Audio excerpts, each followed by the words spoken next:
Hello again guys, welcome to our YouTube channel. Today, I'll be going to make a fresh handmade noodles out of 3 ingredients that are available in our kitchen that you can use for many dishes of chow mein and pasta recipe of your favorite. By the way guys, most of our viewers are non-subscribers, so consider giving us a follow by subscribing. It's free and it will help us continue to grow our YouTube channel. Thank you very much. Now, here are our ingredients. All-purpose flour, egg, and salt. On a clean kneading table, just pour in the all-purpose flour, spread, and make a well on the middle. And add the salt and egg one at a time.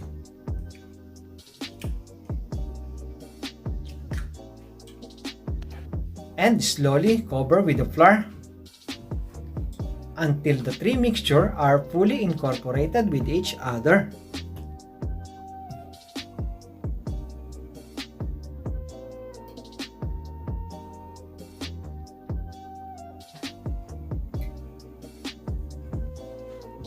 Then start kneading.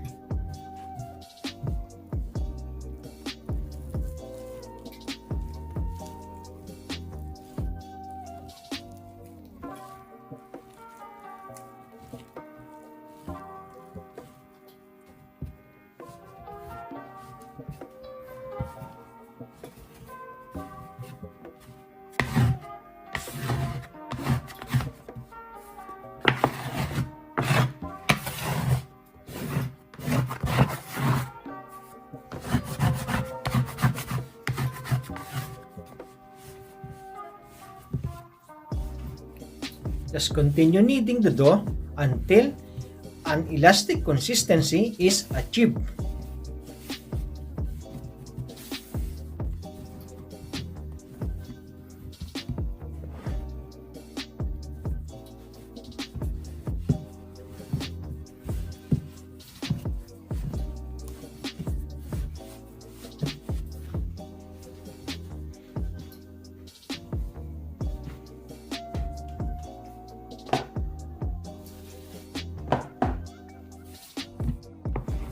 Now let's start flattening our dough.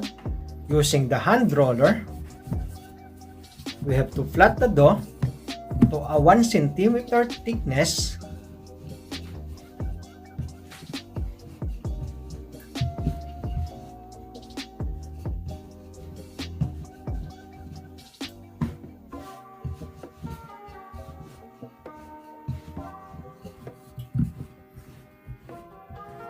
As you can see on our dough, it's very elastic now.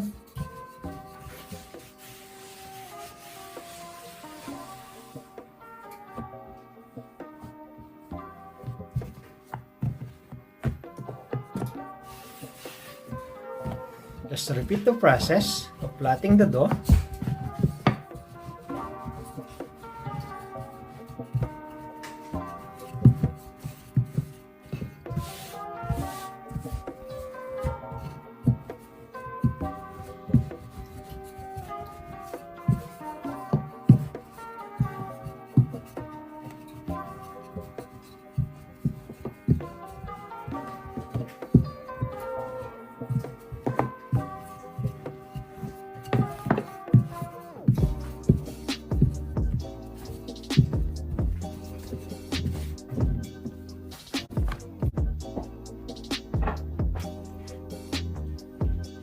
Next, we're going to divide the dough into 2 and set aside the other one. Now, we're going to fold our dough to be ready for the next procedure.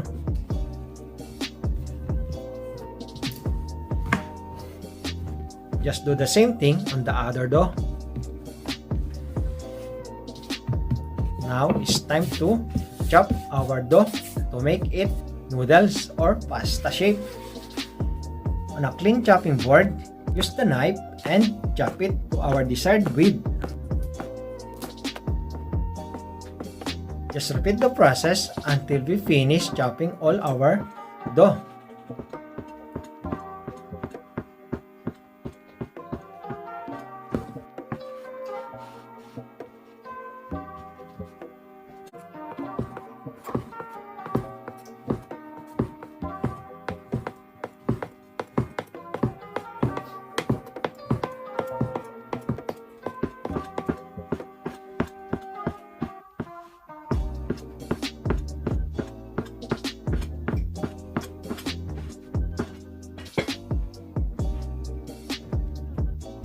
Now our dough is starting to look like a fresh noodles.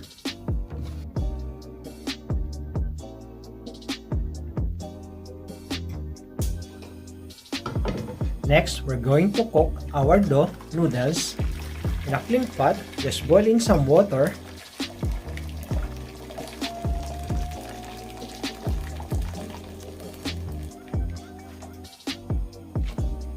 And start cooking our noodles.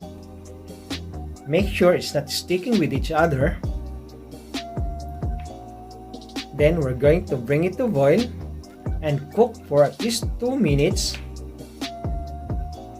By the way guys, for more videos of DIY and cooking, you may also wish to visit our YouTube channel, Facebook page, Instagram, TikTok at Lutuing Pinoy Abroad.